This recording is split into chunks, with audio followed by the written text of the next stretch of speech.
выбор темы достаточно сложная.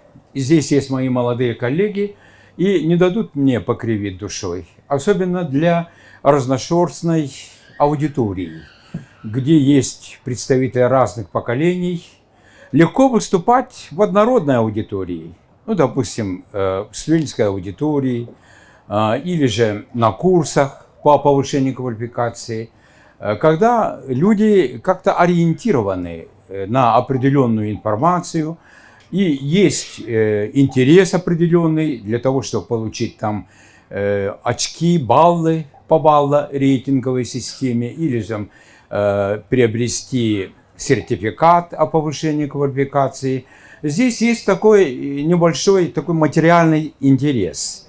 А вот когда человек приходит на лекцию просто так, ради того, чтобы что-то новое узнать, и большей частью сверить с тем, какие представления у человека есть по этому поводу, потому что, как правило, интересуются вот таким живым общением те, которые знают эту тему, примерно представляют, о чем речь должна идти, и даже вот проверяют себя, так ли я это думаю, так ли я это понимаю.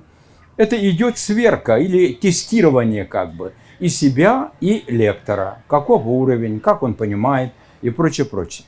Поэтому найти обоснование для выступления вот такой подобной, такой разношерстной аудитории весьма и весьма сложно. Весьма сложно. Но для этого должен быть информационный повод, как сейчас модно изъясняться. Информационный повод. Все вы являетесь читателями газет, зрителями телевизионных передач, пользователями интернет-ресурсов, да и много, самые разные. И там разнообразная информация. И в этом плане я не оригинален. Я по роду своей деятельности зорко, с пристрастием слежу за информационным потоком. Ну, профессия моя такая, преподаватель. И, естественно, ознакомливаясь и газетными публикациями, телевизионными передачами, и интернет-ресурсами, меня поразило вот следующее обстоятельство. И повод для того, чтобы я поделился соображениями по поставленной проблеме. Профессиональный синдром, двоеточие, добро или зло. Первый повод – это то, что очень много, особенно на форумах, я читаю. Да вот, вся рашка, отстой, помойка. Это вообще надо слинять отсюда. Вот, мы живем в дыре. И еще там опи земли, там блогеры вещают, и туда соглашаются, подтверждают. Вообще, лучше бы отсюда уехать куда-нибудь там. Это ближайшее Новосибирск, Иркутск, еще подальше там Питер, Москва. И делится, как уехать быстрее, и как там жизнь налаживается. А кто побогаче, вообще там по Канадам, по Канарам, по разным таким Мальдивским островам, и некоторые работают, некоторые там просто прожигают деньги, кто как может устроиться. Это первый повод. Возникает вопрос, а почему? А почему это так? Второй повод. Вот буквально вчера я вычитал информацию о том, что с 2007 года, оказывается, измеряется миролюбие страны, государства, миролюбие. Интересно это, так? 2007 года измеряют миролюбие стран. И из 140 стран, которые попали под измерение, наша страна заняла 113 место по миролюбию. Но мы же всегда были оплотом мира. Мы были защитниками мира, победителями фашизма, избавившие Европу и весь мир от фашистской угрозы.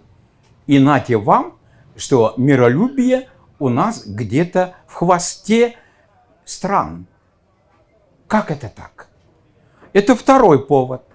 Опять возникает вопрос, почему? В чем дело? Почему так происходит?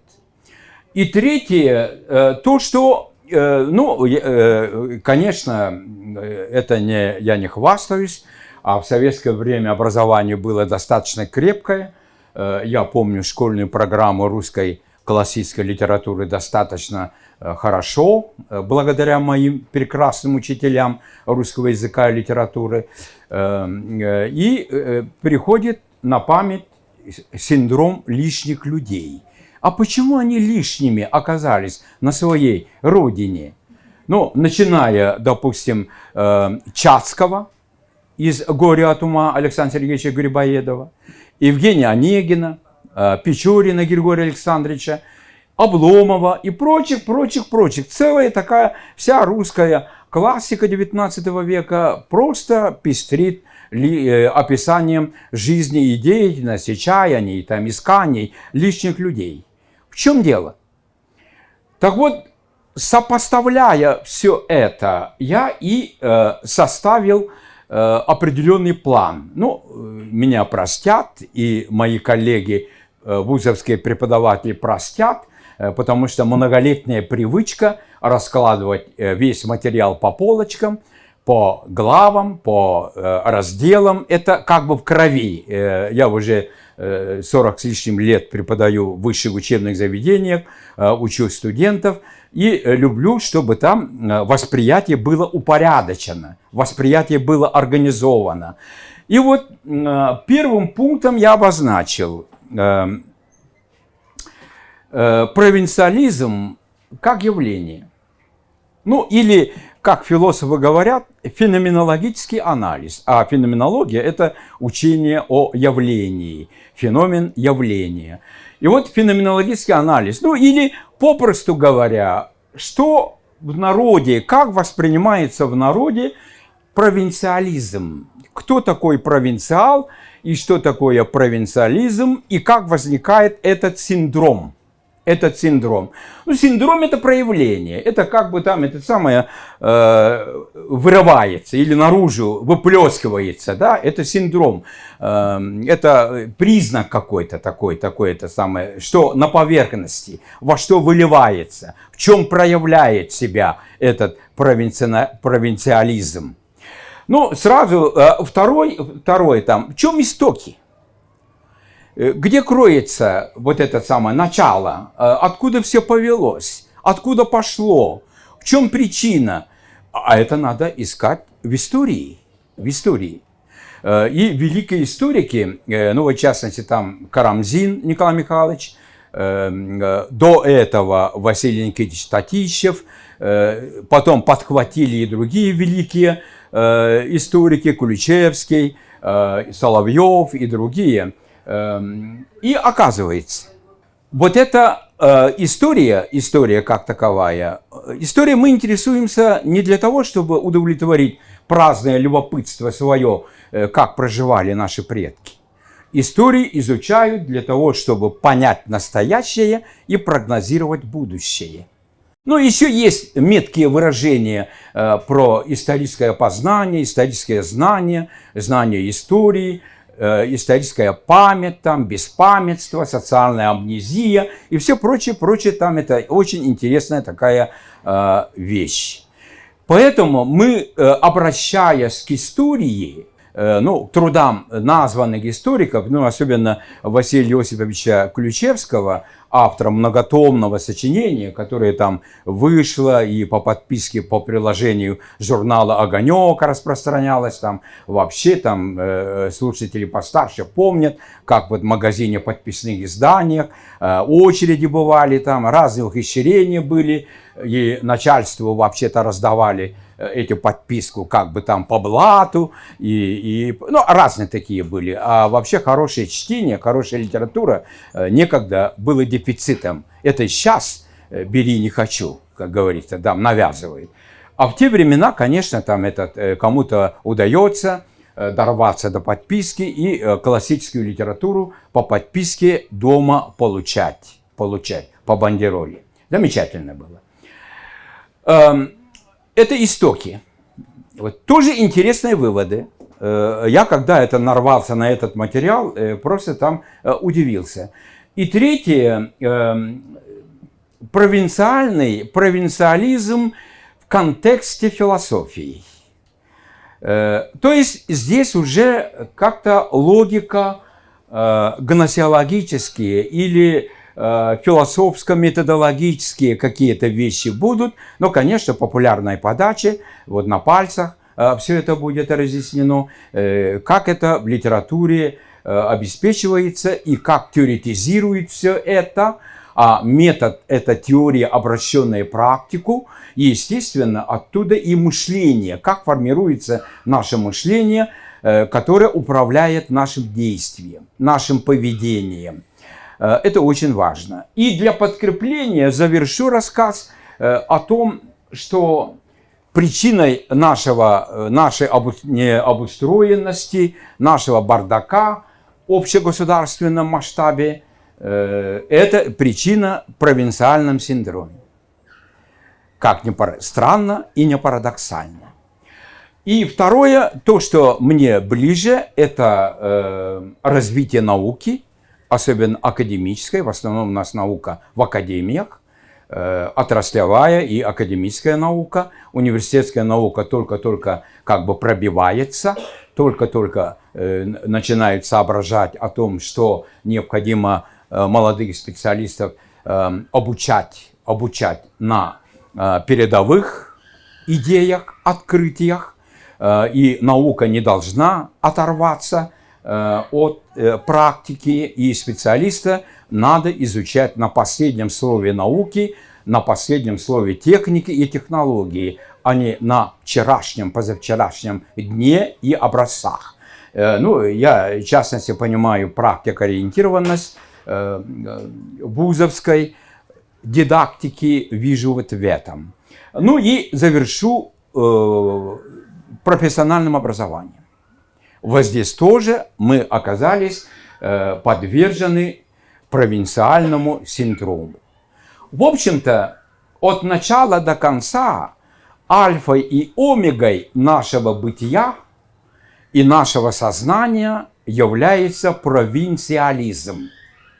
Но вы не ожидайте, что я дальше буду рассказывать о противоположности города и деревни, о смычке города и деревни, о слиянии города и деревни. Я не буду рассказывать, как это самое, о идиотизме деревенской жизни, как писали классики, очень жестко и хлестко, обидно даже. Понимаете, как будто в деревнях живут одни идиоты. Так? Но тем не менее, этот термин устоявшийся, не об этом речь будет, так? Не об этом речь будет, так? Я не буду рассказывать о том, что все в деревне плохо, так? Не обустроено, где там непролазная нищета, безработица, отсталость и прочее, прочее. Нет, не об этом речь. Я не буду говорить о том, что как прекрасна городская жизнь, как это замечательно, там центр культуры, центр образования, центр всего, там притягивает, там Москва, Питер, там промышленные города, мегаполисы и за рубеж, манящая звезда. Кто-нибудь там чуть разбогатеет, тут рвется за границу. Так? Ну и об этих вещах я не буду говорить, там, даже не ожидать. Я не буду говорить о Дерибасах, о Мамбетах, как сейчас там это самое информационном пространстве гуляет, да? Не об этом речь. Речь совсем о другом. Так вот, первое. Феноменология провинциализма. Откуда все? Ну, ясно, что провинция своей оппозиции имеет центр. Потому что провинция переводится как окраина. Они братья-близнецы. То есть нерасторжимы. Как вот две стороны руки, ладони. Так? Есть центр, есть столица, есть окраина, есть провинция. Без этого нет. Если бы не было, все было центром, провинции не было бы. Если все было провинцией, центра и столицы не было бы. Но столица есть. И вокруг столицы все объединяются. Потому что, ну, знаете, поэтому в этом плане вот эта оппозиция, да, оппозиция, у нас в нашем сознании крепко сидит. Все лучшее в столицах, даже в улусных центрах. Хорошие школы, хорошие клубы, хорошие спортивные залы, хорошее снабжение и прочее, прочее. Даже банкоматы в улусных центрах только. Для того, чтобы пользоваться кредитной карточкой, едут в улусные центры. Ничего нельзя сделать, понимаете? Так заведено и так будет. Стирания не видать, понимаете? Обрадовались, что в каком-то большом бывшем совхозном центре Алмаз-Эргенбанк открывает банкомат. Это просто замечательно, счастье повалило. Это твердо установленный факт. Кроме того, если есть провинция, окраина, где-то есть глухая деревня, то у людей появляется настроение. Синдром неудачника, синдром несчастного человека. И он постоянно твердит, постоянно пишет там это.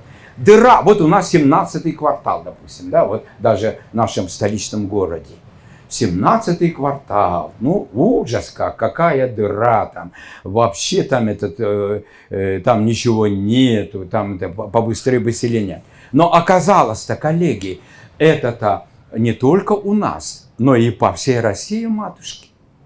Причем не сегодня это появилось, это диспропорция, противопоставление.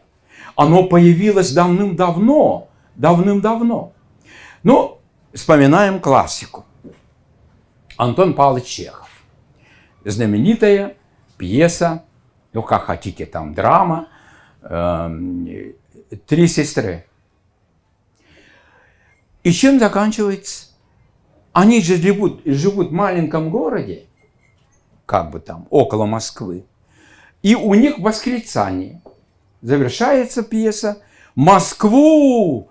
Москву! Москву! Там лучшая доля, лучшие перспективы, лучше живется». Никому в голову не приходит каким-то образом организовать жизнь как в столице у себя на месте. Хотя народная мудрость гласит: где родился, там и пригодился. Очень мудрые слова, глубокая философия. Нет, мы рвемся там, где, как говорится, светоч. Так вот, оказалось, попав в Москву, многие,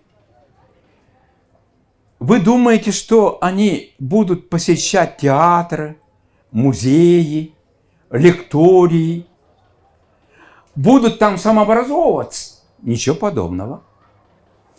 Они устраиваются, потом привычный свой провинциальный образ жизни ведут.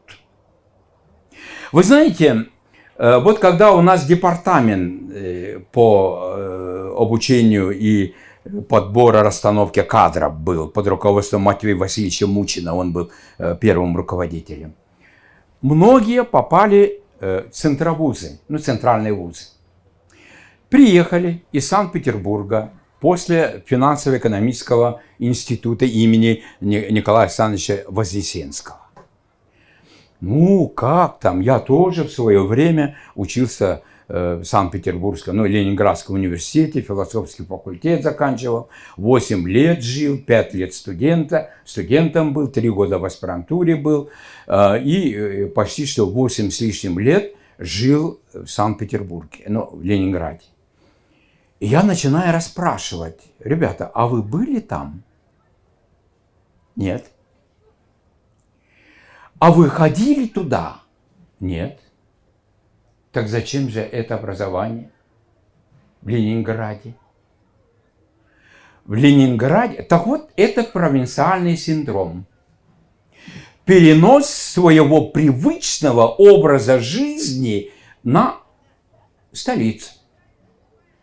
Проку нет. мешает провинциальный синдром.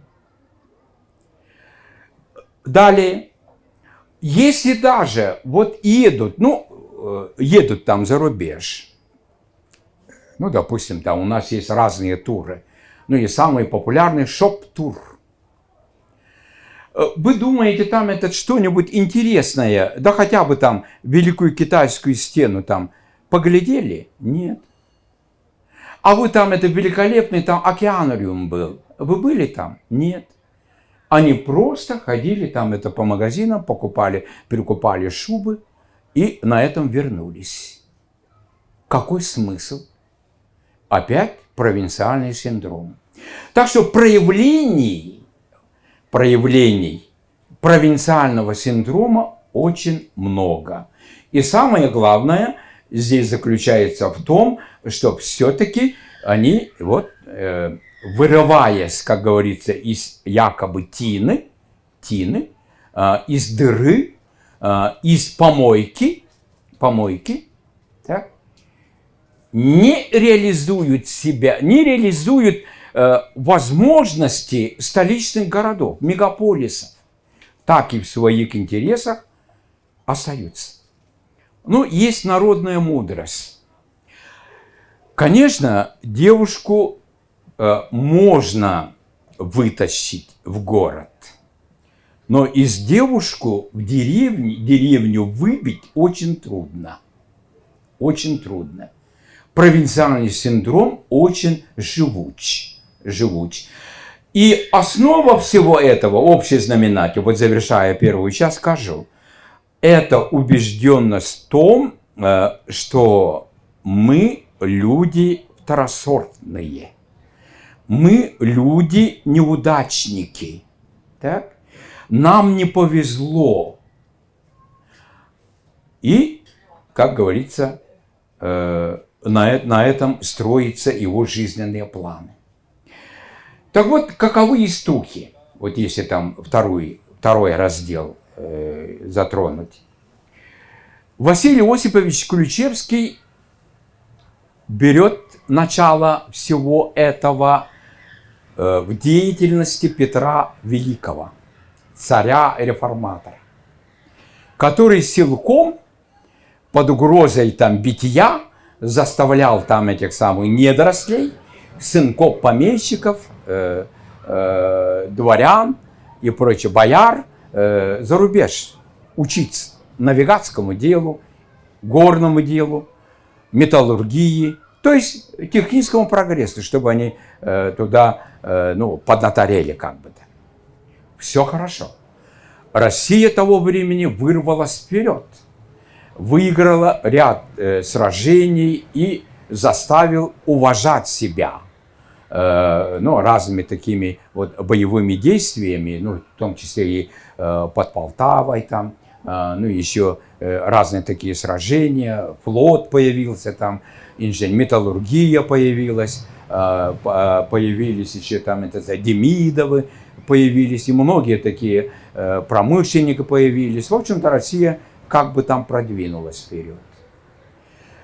Но он полагал, что отучившись, эти бывшие недоросли, дворянские сынки,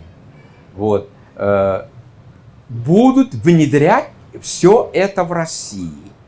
И сословие это, дворянство, не выполнило надежды Петра Великого.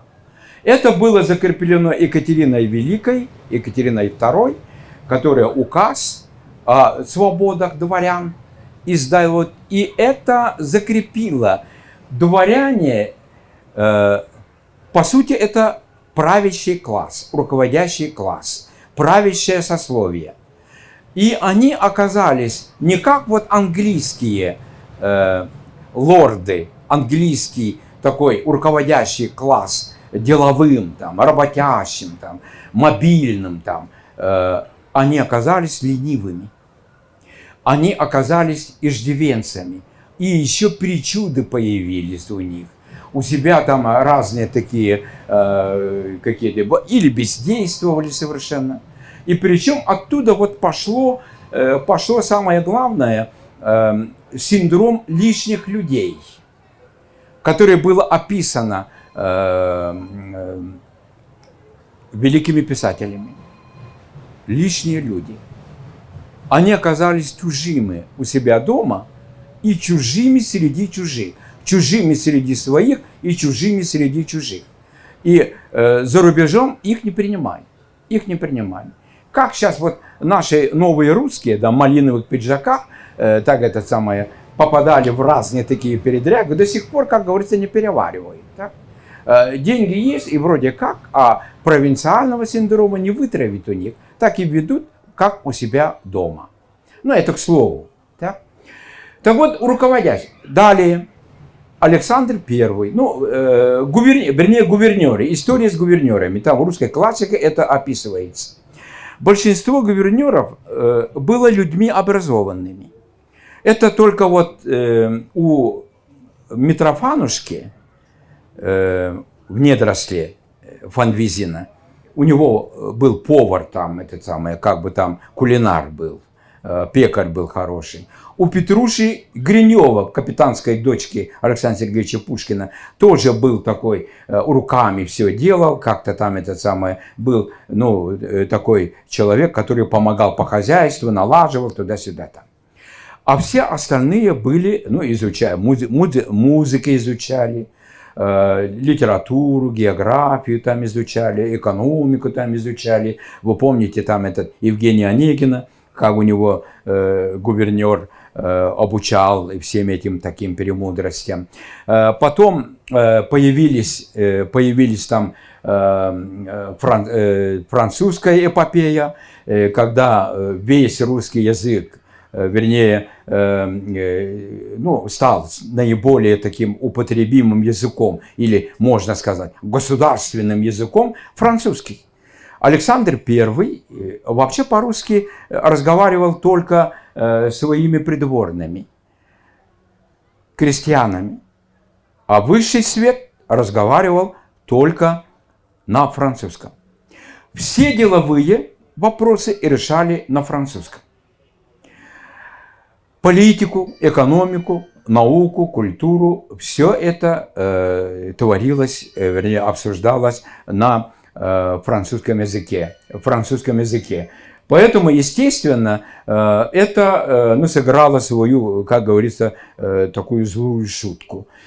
И молодежь оторвалась от народа.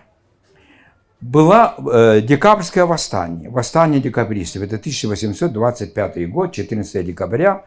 О них Ленин в статье памяти Герцена написал: «Страшно далеки они от народа».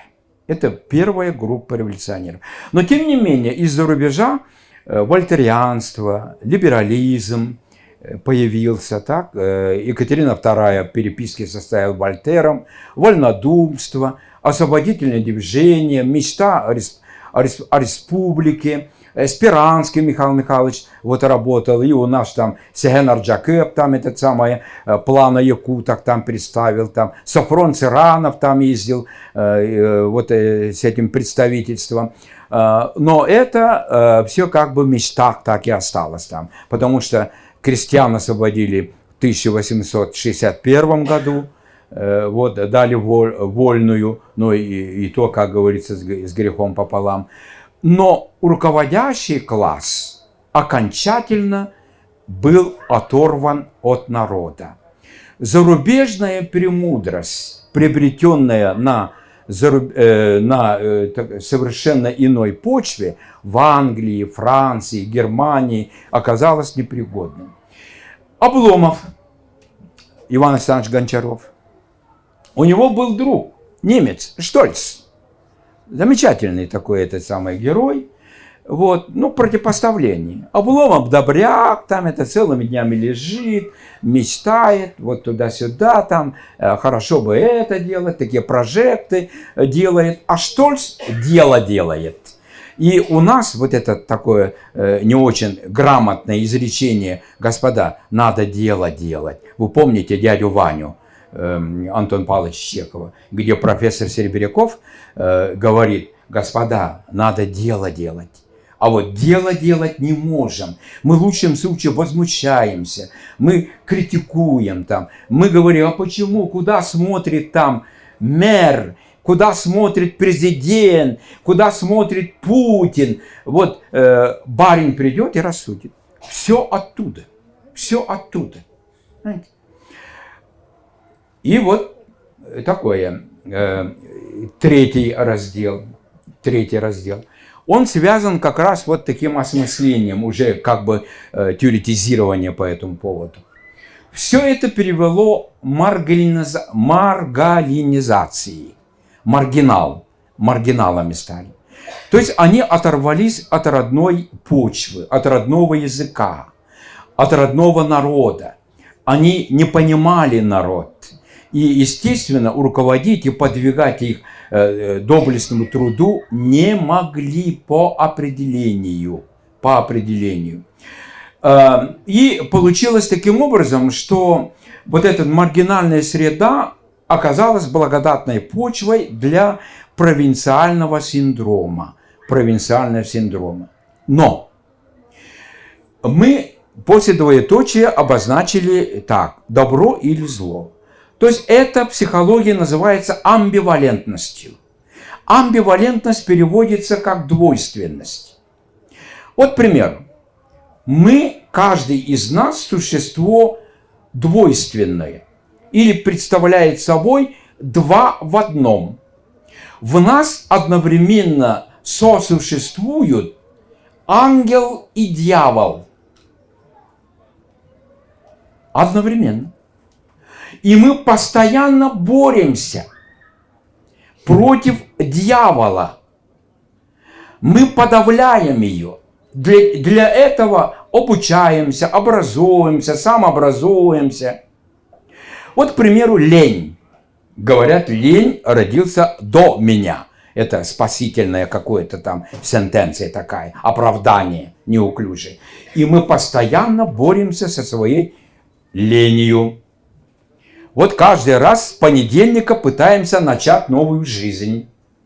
У нас алкоголиков много, который алкоголь побеждает их постоянно. Зло постоянно побеждает, он не дремлет. Его надо постоянно подавлять. Подавлять и подавлять себе, понимаете? Вот это что такое амбивалентность? Оказалось, провинциальный синдроме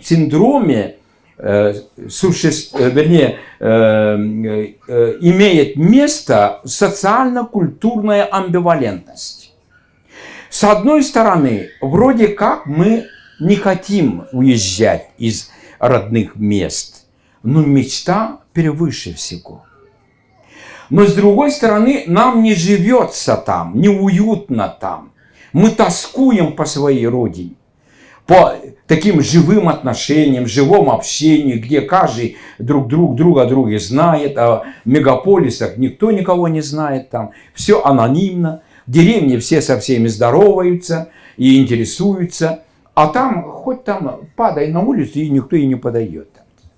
И вот это, то есть вообще человек мечется между двумя крайностями, хочет сохранить свою самобытность, остаться самим собой, а с другой стороны хочется пользоваться благами мегаполиса.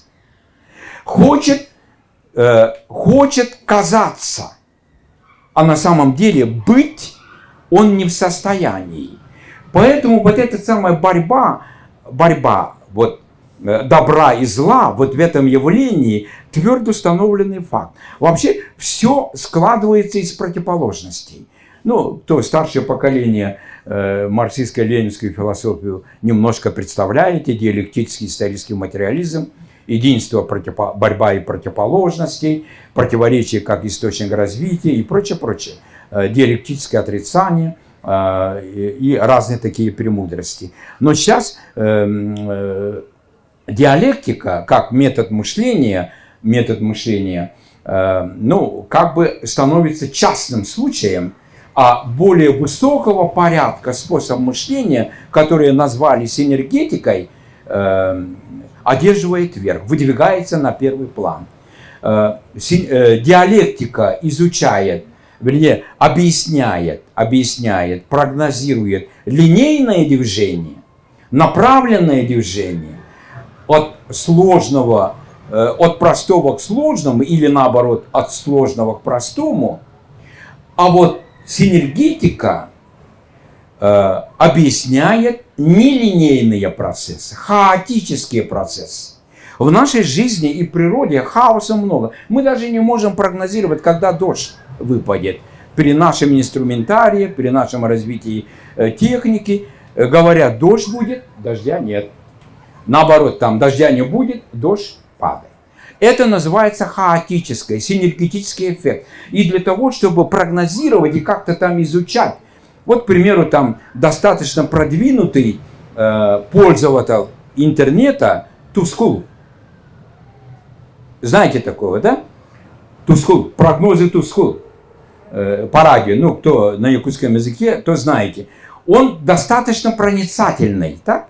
И он изучает все эти данные и анализирует естественным светом разума. И его прогнозы достаточно бывают точными. Потому что он пользуется синергетическим эффектом. Потому что он знает, как переходит хаос, превращается в порядок, и порядок разрушается в хаос. Это к слову. И вот как раз для того, чтобы преодолеть провинциальный синдром, очень важно будет такой метод мышления, как синергетика, синергетический эффект. Далее. И вот оказалось,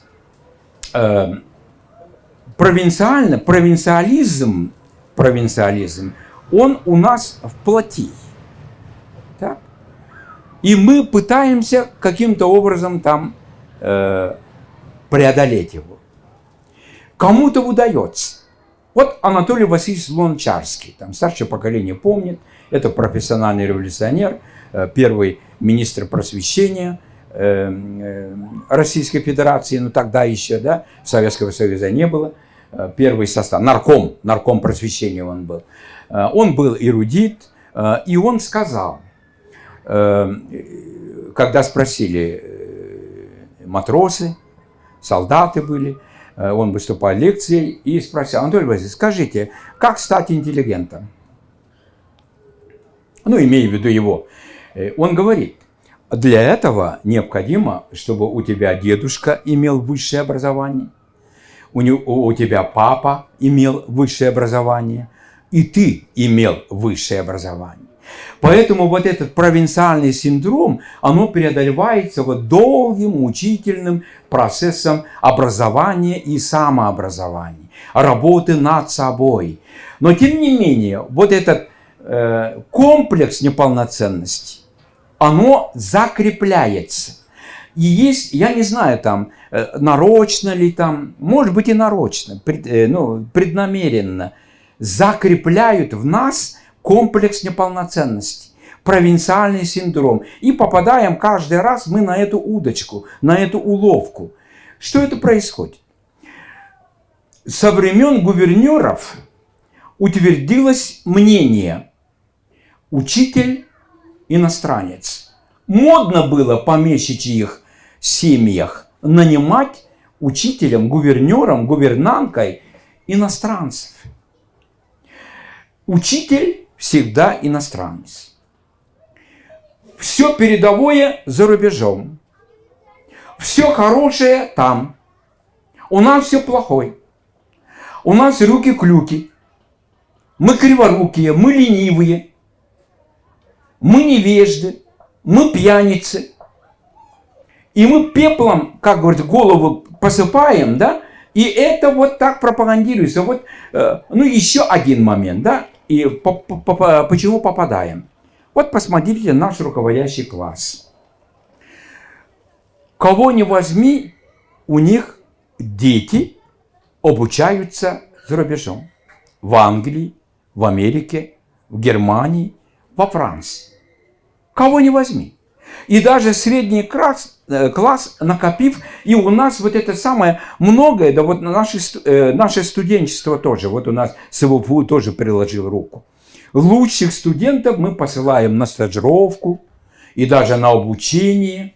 и некоторые не возвращаются.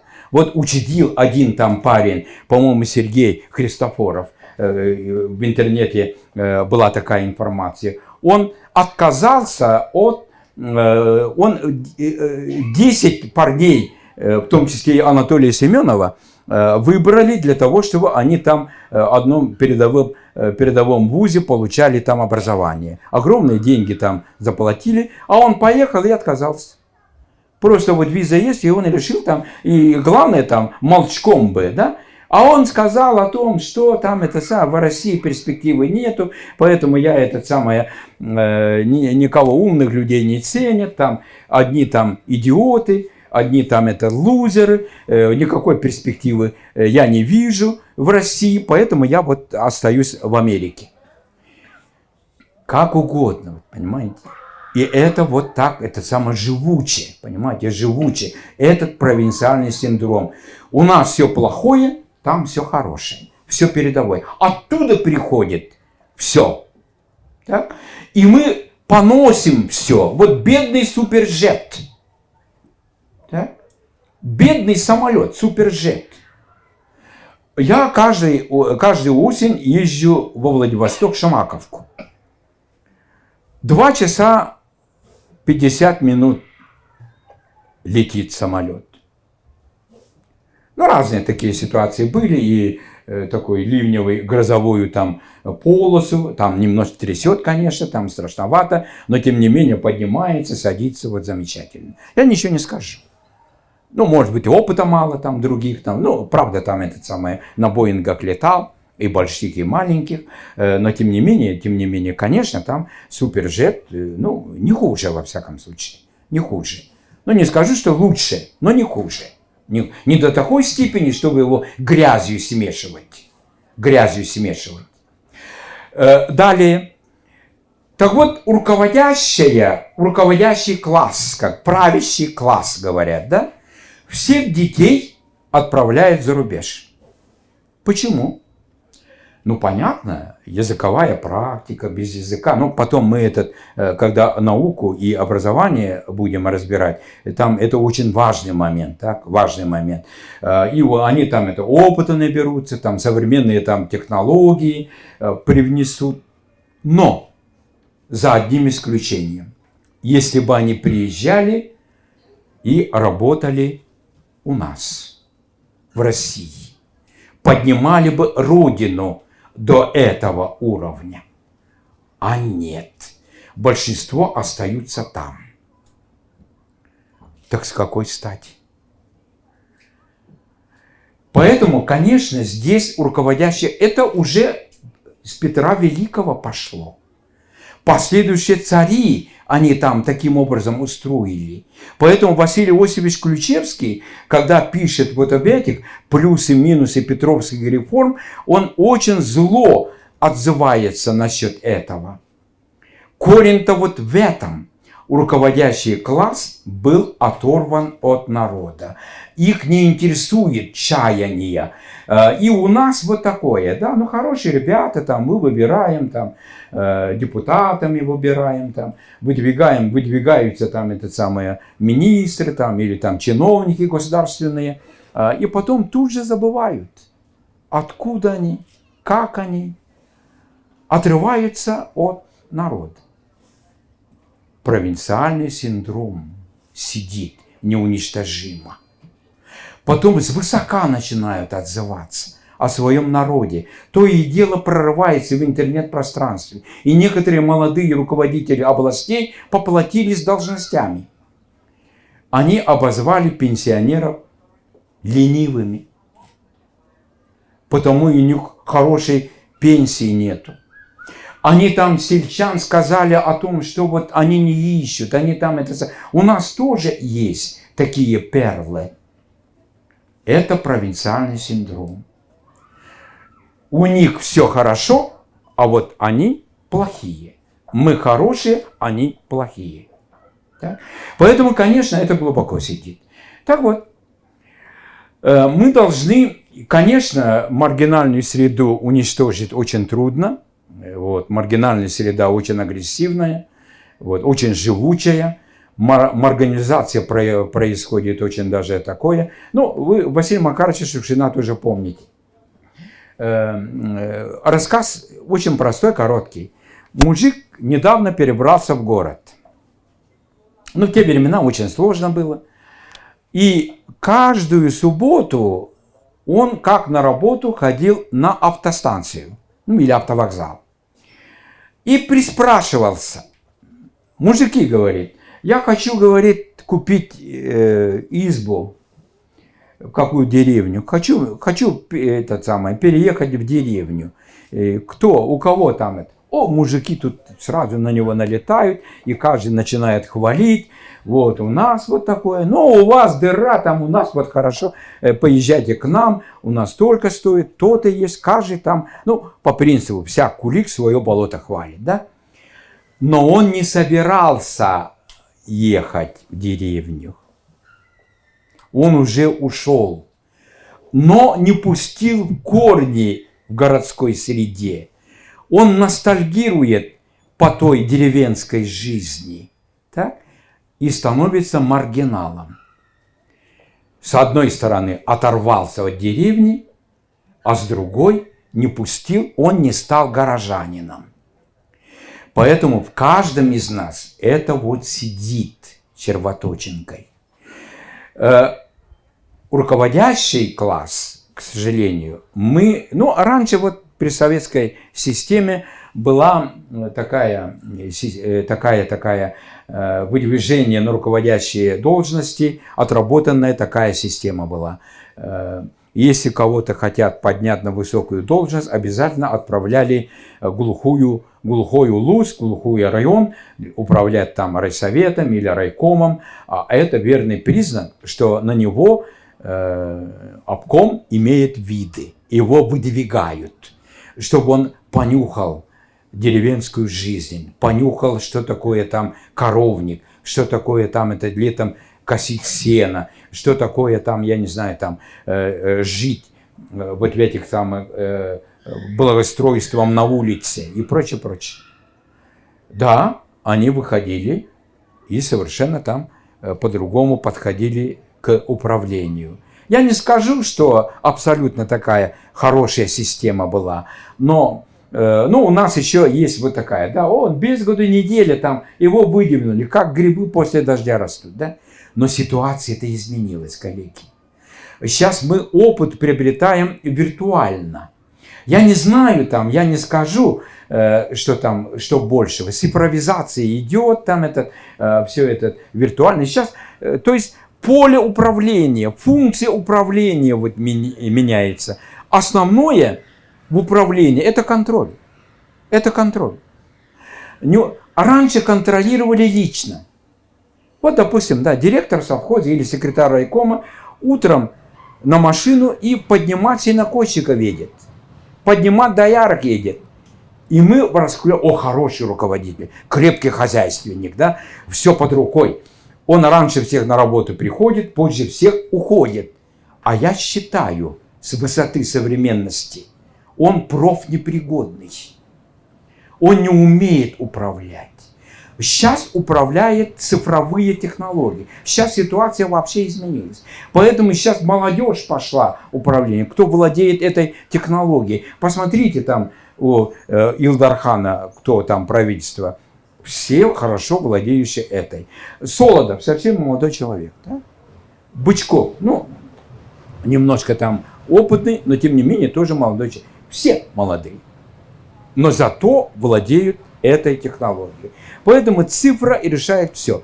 Согласитесь, когда ставят там око полиции в виде видеонаблюдения, преступления уличные сокращаются. Человек ведется, даже, понимаете, муляжи стоят в автобусе видеонаблюдение. Никто не ругается, никто не грубит. Все очень хорошо себя ведут. Вот это сделает управление и контроль прозрачной.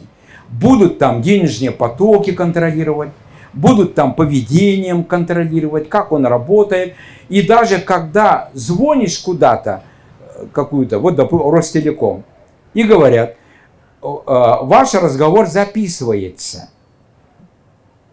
Работник уже начеку, он не будет грубить. Все схвачено, как сейчас говорят, да? Все схвачено. Это будущее. Поэтому, конечно, подбор и расстановка на руководящие кадры будет совсем иной. Так вот, науки. Сейчас реформа ни шатка, ни валка идет, там реформируется академическая наука. Ну, вообще, все ученые говорят, финансирование из рук вон плохая.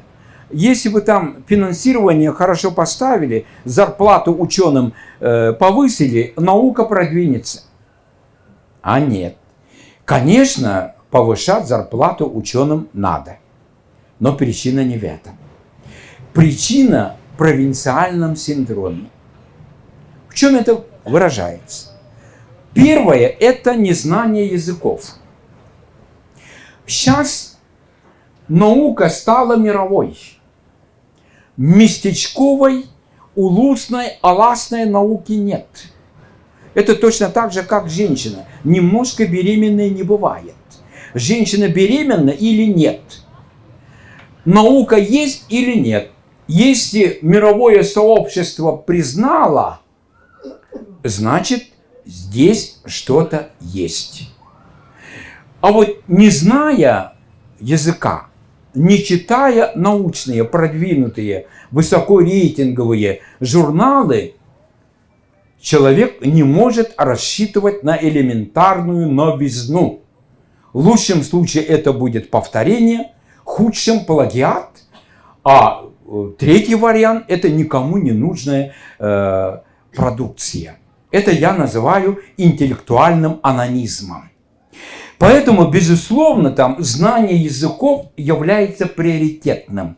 Евгения Исаевна Михайлова, ректор СЛУФУ, как только в 2009 году стала ректором, в 2010 году она обязала преподавателей кафедры иностранных языков бесплатно обучать молодых преподавателей и всех желающих иностранным языкам. Кого? По французскому, немецкому, английскому. Вы думаете, там аудитории рвались от желающих? А нет, не было желающих. Провинциальный синдром. Да? Поэтому сейчас, вот понимаете, это самое, ну, как вот русско-советский поэт Николай Заболоцкий говорил, душа обязана трудиться. День и ночь, чтобы воду в ступе не толочь. Поэтому у нас, к сожалению, да, наука в этом отношении отстала очень сильно. Очень сильно. Потому что вся передовая информация выходит на английском языке. Но так уж повелось исторически. Они выдвинулись. Они Кембридж, Оксфорд, это древнейшие университеты, захватили все позиции и диктуют свои порядки. Ничего не попишешь. Это уже, как говорится, тут, ну, как сказать, там от природы идет как бы. Следующая вот эта самая загвоздка заключается в том, что академическая активность желает быть лучшим. Опять незнание языка. Незнание языка. Поэтому в науке больших продвижений вот делать практически невозможно. Теперь образование, вот заключение, система образования. Мы подписали Болонское соглашение для того, чтобы конвертировать наш диплом. Чтобы наш диплом признавали во всех зарубежных странах, которые подписали Болонское соглашение. Но не тут-то было.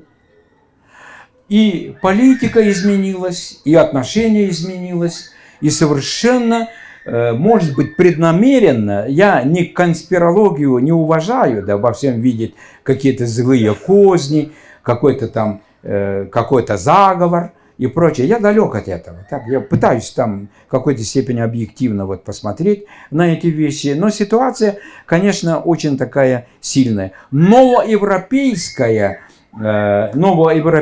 цивилизация не признает Россию, российскую цивилизацию, русский мир.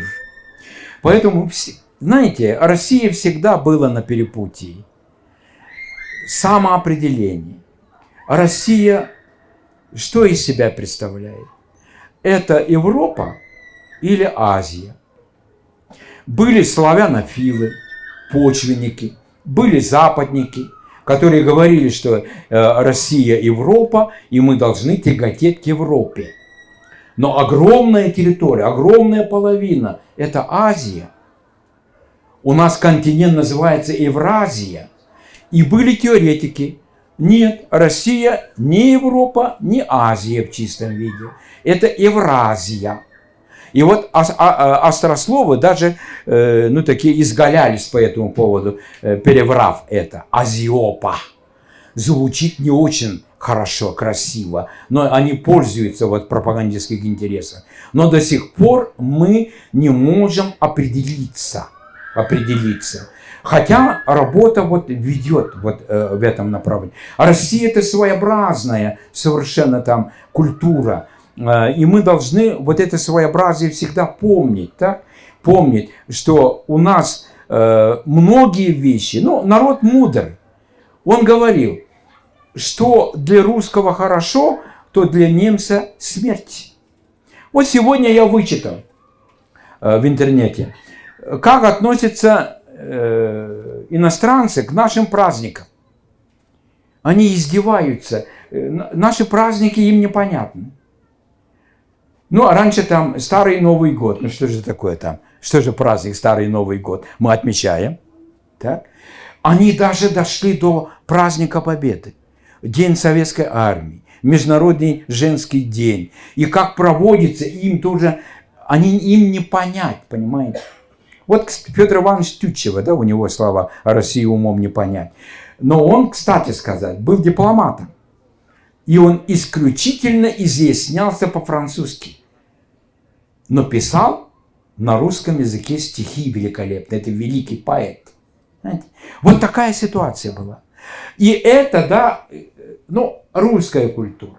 А потом этнические культуры тоже маргинализованы. Эти закономерности насчет провинциального синдрома срабатывают и по отношению к этническим культурам. Поэтому сейчас интуитивно многие там выставляют в качестве большой претензии языковую, этноязыковую ситуацию, этноязыковую, во что бы то ни стало сохранить там знание родного языка, это против маргиналов, там, мы не хотим, чтобы там наш ребенок был маргиналом, там, ни тем, ни другим, потому что ни в русской среде его не принимают, ни в якутской среде не принимают. Вроде бы с виду якут, а по нутру, по ментальности он русский, и его там это как бы там везде. То есть он чужой. Как для своих, так и для чужих. Понимаете, эта ситуация как раз является благодатной почвой провинциального синдрома. Что делать? Специалисты предлагают два пути. Первое. Восстановить Советский Союз. В кавычках, конечно, да? То есть объединить все такие то есть русский мир, где существует, функционирует русский язык, где приветствуется русская культура. Это бывшие страны, советские союзные республики. Ни шатка, ни валка, это в какой-то степени реализуется. Запад протестует, Запад там обвиняет во всех грехах, Запад боится, чтобы там величие Советского Союза восстановить не дадим и прочее. Там весь фронт действует против этого. Но с другой стороны, мы не можем по этому пути пойти, потому что очередной раз сделать великую державу, великую, мощную, вооруженную, милитаризованную державу за счет лишения и тяготы народонаселения, насчет социалки уже невозможно становится. Поэтому, конечно, необходимо, это не путь. Россия погибнет, понимаете? Потому что экономическая мощь достаточно слабая. Поэтому не выдержит ни военного конфликта, ни длительной осады, ни длительных каких-то таких вооруженных стычек. Экономика не осилит. Потому что, хотя я не верю цифрам, цифры это от лукавого, ну, вы знаете, что есть опять народная мудрость, есть наглая ложь, есть просто ложь и есть статистика. Потому что не случайно, вот понимаете, руководителя статистического бюро сняли с работы. Потому что всегда здесь есть разные методы, разная методология. Как посчитать? Сталину переписываются слова. Не важно, как проголосуют, важно, как посчитать. Так? Поэтому, безусловно, цифры рознь. С другой стороны, по цифрам мы давно бы с голоду подохли. Раньше коммунистическая пропаганда была, все плохо, вот все распродали, ничего нету. Но жив курилка. В наших дворах ступить пешеходу некуда. Машинам уставлено. Это от голодухи, что ли? Магазины ломятся от явств. Когда мы говорили о том, что столько-то сотни тысяч коров, лошадей там, наших совхозов, мясо было по талону. Это старшее поколение помнит. Сейчас говорят, вот деревня, там коров, лошадей не стало, как дальше будем жить? Живем. Живем. И вот только провинциальный синдром мешает. Потому что мы постоянно сетуем, что у нас все плохо. У нас помойка, у нас дыра. Как бы отсюда слинять? С этим связан второй путь. Второй путь – это, конечно, отказавшись от притязаний вселенских, не стремиться стать первой державой, которой, как говорится, ядерной дубинкой грозит. Попробуйте, только суньтесь. Кто с мечом придет, от меча помрет. Александр Невский. Это слоган уже не работает. На силу найдется сила помощнее. У нас экономика недостаточная. Вот поэтому меня удручило, меня вообще с панталыки сбило, когда по миролюбию мы... А потом я вычитал, по каким параметрам. Оказывается, за пределами России погибли военнослужащие. Количество погибших на чужих территориях военнослужащих оказалось много. Это Сирия, это Ирак, это черти что там, Венесуэла может быть, еще что-то, да? По этому критерию они нашу агрессивность или отсутствие миролюбия измеряют. От лукавого. Но читают. Но люди возмущаются. Поэтому, безусловно, нужна воля для того, чтобы там выправиться и дальше идти мелкими шагами, мелкими победами. Главное там победы на местах, упорядочиваясь там, развивая вот упорядоченность у себя на местах. Я вот радуюсь, когда читаю информацию. Вот такой-то, в таком-то селе субботник вышел. Они очистили от металлолома, они там посадили там деревья и прочее. С этого начинается. С этого начинается, как говорится, величие и уважение, как говорится, к Отечеству. А не так, вот когда одевают малышей в военную форму и фотографируют. Патриотизм – это тогда, когда человек любит свою родину в любую погоду. В любую погоду.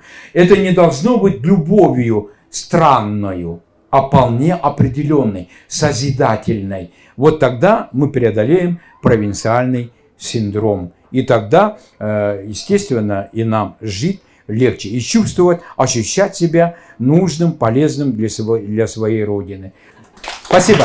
Спасибо.